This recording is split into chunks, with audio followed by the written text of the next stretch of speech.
दरवाजा बंद करा आणि शांत बसा. गोष्ट सुरू होते आहे. मुंबईच्या एका भागात संजनाचा हळदीचा कार्यक्रम एकदम जोरात सुरू असतो. सगळे नातेवाईक, मित्रमैत्रिणी एकमेकांशी हसत खेळत असतात. संजना ही एकुलती एक मुलगी असते. आपल्या लग्नासाठी खूप आनंदी असते. तिच्या अंगावर ताजी हळद लावण्यात आली होती. संजनाच्या आई वडिलांचाही आनंद सीमा ओलांडत होता. आई म्हणत होती, माझी पोर आता संसाराला लागणार आहे. ती सुखी व्हायला पाहिजे. वडीलही समाधानी असतात. हातावर हात ठेवून म्हणतात, हेच आमचं स्वप्न होतं की संजना खुश राहो. कार्यक्रम संपल्यावर मैत्रिणी म्हणायला लागले, चल बाहेर थोडं फिरून येऊ. एकदा काय तुझं लग्न झालं की तू आम्हाला तितका वेळ देऊ शकणार नाहीस. संजना हसायला लागली. असं थोडी करणार आहे मी. असं काही होणार नाही. तुम्ही काळजी करू नका. आपण भेटत जाऊ. घरी कोणाचंच लक्ष नसतं. सगळे आपापल्या कामामध्ये व्यस्त असतात. मग संजना तिच्या मैत्रिणीसोबत बाहेर जाऊ लागते. तिच्या अंगावर हळद अजून तशीच असते. ती अजून पुसली गेली नसते. थोडं चालताच ती अचानक थांबते आणि म्हणते की मला वेगळं काहीतरी जाणवतंय. असं की कोणी मला जोरात असं झटका दिलाय.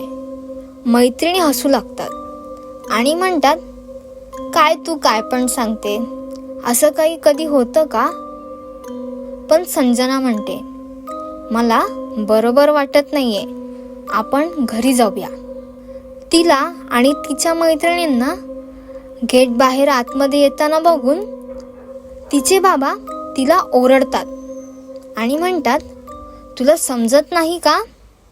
रात्रीचं हळदीच्या अंगाने बाहेर जायचं नसतं. अशुभ असतं ते. पण संजना काही आपल्या बाबांच्या बोलण्यावर लक्ष देत नाही. ती आपल्या सरळ खोलीत जाते. घरी परतल्यावर तिचं वागणूक बदलू लागतं. ती एकटी एकटी राहायला लागते. कधी रडते तर कधी रागवते आणि झोपेतही विचित्र आवाज काढायला लागते. संजनाचं वागणं हळूहळू बदलत असतं. ती रात्री अचानक ओरडायला लागते, पण कोणीतरी तिला आतमधून ऐकत नसतं. कुटुंबाला वाटतं की तिला मानसिक त्रास झाला असेल. लग्नाची गडबड आहे म्हणून ती असं वागत असेल, असं ते म्हणायचे. पण काही काळानंतर घरात विचित्र घटना घडू लागल्या. संजना वेगळीच वागत होती. बोलणं वेगळं, वागणं वेगळं आणि आवाज तिचा वेगळाच येत होता. जणू की संजना नाही, दुसरं कोणीतरी बोलत आहे. संजना हळूहळू बिनविषयी रागवू लागली. कधी कधी तिच्या डोळ्यात कुठेतरी भयानक प्रकाश दिसायचा. ती एक वेगळ्या व्यक्तीप्रमाणे वागू लागली. घरातले सगळे घाबरले. एक दिवस घरातले सगळे कुटुंब एकत्र बसले असताना तिचे काका हे सिगारेट ओढत होते. त्यांना सिगारेट ओढताना बघून तिने त्यांच्याकडे सिगारेट मागितली आणि ती सिगारेट पेटवली सुद्धा. तिचं असं वागणं बघून घरातले तिच्याकडे बघतच राहिले. सगळ्यांना तिची काळजी वाटू लागली. सगळे अस्वस्थ होते त्या दिवशी. काय करावं, काय बोलावं हे त्या क्षणी त्यांना समजलं नव्हतं. तिच्या काळजीपोटी तिच्या आई वडिलांनी तिकडच्याच एका जाणकार माणसाला, ज्याला या सगळ्यामधलं कळतं, त्याला बोलवलं फक्त यामागचं एकच कारण होतं, कारण लग्न अगदी तोंडावर आलं होतं आणि त्यांना संजनाची काळजी वाटत होती.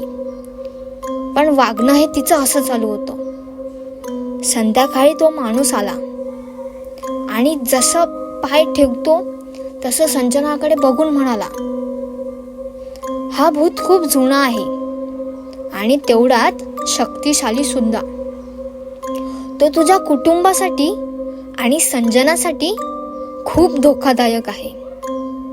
जाणकार माणूस ज्याला बाबा म्हणतात तो म्हणाला, हा भूत फक्त संजनाच्या शरीरात राहत नाही, तो तिच्या मनावर आणि वागणुकीवर नियंत्रण ठेवतो. त्याचा हेतू अजून कोणाला कळलेलाच नाही, पण तो फार धोकादायक आहे. बाबा पुढे म्हणतो की हा भुताटकीचा आत्मा काढून टाकणं तेवढं सोपं नाही. त्यासाठी एक धोकादायक विधी करावा लागेल. संजनाचं वागणं अजून विचित्र झालं असतं. रात्री ती उशिरा उठून कोणाशी तरी बोलत असते, पण घरच्यांना मात्र तो आवाज ऐकू येत नाही. तिचं रात्रीचं जोरात ओरडणं आणि मग शांत होणं, ओरडणं, मग परत ओरडणं आणि मग शांत होणं. घरच्यांना काही चाललंय हे कळायला काही पर्यायच उरला नसतो. एक दिवशी रात्री ती जोरात उठून म्हणाली, मी तुझ्या अंगात आहे, आणि मग परत शांत झाली. दुसऱ्या दिवशी त्या बाबांना पुन्हा बोलवलं गेलं. बाबा आले आणि त्यांना रात्री काय घडलाय प्रकार तो सांगितला गेला. बाबा म्हणाले, भूताचा प्रभाव इतका जास्त आहे की जर विधीमध्ये एक जरी चूक झाली तर तुम्ही संजनाला कायमचं गमावू शकता. घरच्या लोकांनी एका प्राचीन मंत्रलेख असलेला ग्रंथ उघडलं. त्यात लिहिलं होतं की अशा भूताटकी आत्म्याला एका विशिष्ट वेळी विशिष्ट विधीने काढता येऊ शकतं. पण बाबा म्हणाले, हे खूप धोकादायक आहे, पण तुमच्याकडे याशिवाय पर्याय नाही. सगळे विधीसाठी तयार होतात. रात्री विधी सुरू झाला असतो. संजना शांत झोपेत असते. तिथे अचानक विधीचा कडकडाट चालू होतो. दिवे मंद पडतात आणि ती खाली येऊन बघते तर कोणता तरी विधी चालू असतो, पण ती तो विधी होऊ देत नाही. ती विधी रोखायला लागते. तिच्या आतमध्ये असणारा भूत विधी पूर्ण करायला देत नाही. हे सगळं बघून ते बाबा हादरून जातात. काही करून त्यांना विधी करायचा असतो, पण संजना ते करू देत नाही. मग संजना त्यांना एका हाताच्या फटक्यावर लांब उडवून लावते आणि ते तिकडे पडतात आणि बेशुद्ध होतात. तर विधी थांबला जातो. त्याच वेळी संजना घरातल्यांकडे जेवायला मागते आणि ती अशी जेवत असते की घरच्यांना बघून हादराच पडतो. ती उजव्या हाताने खात असते, पण यावेळी तिचं शरीर डाव्या हाताने खायला लागतं आणि इतकं जेवतं जसं की 2-4 माणसांचं जेवण ती एका वेळेस खाऊन टाकते. आपल्या पोरीची अशी परिस्थिती पाहून आई वडील दोघेही रडकुंडीला येतात. त्यांना आपली पोरगी परत हवी असते, एकदम सामान्य रूपात. पण ते रूप बघून आई वडील दोन्हीही रडकुंडीला आलेले असतात. हे त्यांच्याकडून बघितलं जात नसतं. संजना जेवून उठते आणि सांगते, मी इथेच थांबणार, मी कुठेच जाणार नाही. हे म्हणून ती आपल्या खोलीत जाते. आणि मग पुढच्या दिवशी बाबा परत त्यांच्याकडे येतात आणि घरी आल्यावर ते म्हणतात, हा भूत शापित आहे. तो एका शरीरात राहण्यासाठी संजनाचा वापर करतो आहे. काही वर्षापूर्वी, जवळपास 40 वर्षापूर्वी राकेश नावाचा एक व्यक्ती या भागात राहत होता. त्याचा मृत्यू नैसर्गिक नव्हता. कोणीतरी त्याला मारून ठार केलं होतं, पण न्याय मिळाला नाही. त्याचं कुटुंब, मित्रमैत्रिणी आणि लोक या प्रकरणाला कधीही न्याय दिला नाही. त्या आत्मा अजूनही या जगात भटकतो आहे. त्याला न्याय न मिळाल्यामुळे तो संतप्त आणि असहाय्य झाला आहे. त्या दिवशी जेव्हा संजना तिच्या हळदीच्या अंगातून बाहेर गेली होती, तेव्हा राकेशच्या आत्म्याने तिला झपाटलं आणि म्हणाला, तू आता माझी आहेस. त्या क्षणापासून संजनावर राकेशच्या भूताचं सावट हळूहळू वाढायला लागतं. तो तिच्या शरीरावर अधिराज्य गाजवण्याचा प्रयत्न करू लागतो.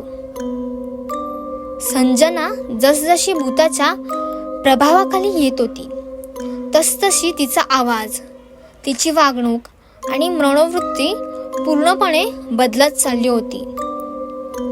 कुटुंबियांच्या प्रयत्नांनाही काही फरक पडत नव्हता. एका भीतीदायक रात्री घरातील सगळे लोक एकत्र बसले होते, पण संजना अचानक उठली आणि म्हणाली, मी आता तुमची नाही, मी आता त्याची आहे. तिच्या डोळ्यात काळसर तेज चमकत होते आणि तिचं शरीर थरारलेलं होतं. भूताचा आवाज घरभर गुंजला, मी न्याय मागत नाही, पण ती आता माझी आहे. मी तिला माझ्यासोबतच नेऊन राहणार आहे. संजना त्या रात्री अचानक अंधारात निघून गेली.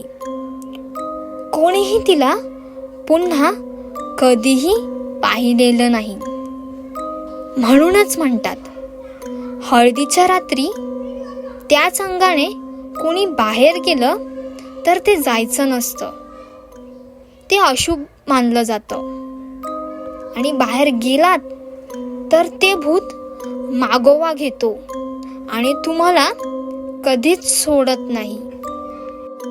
जर ही गोष्ट तुम्हाला आवडली असेल तर व्हिडिओला नक्की लाईक करा आणि अशाच भयानक गोष्टींसाठी माझ्या SG हॉरर स्टोरीजला सबस्क्राईब करा.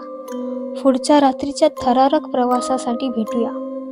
तोपर्यंत सावध राहा, कारण भीती सुरू झाली आहे.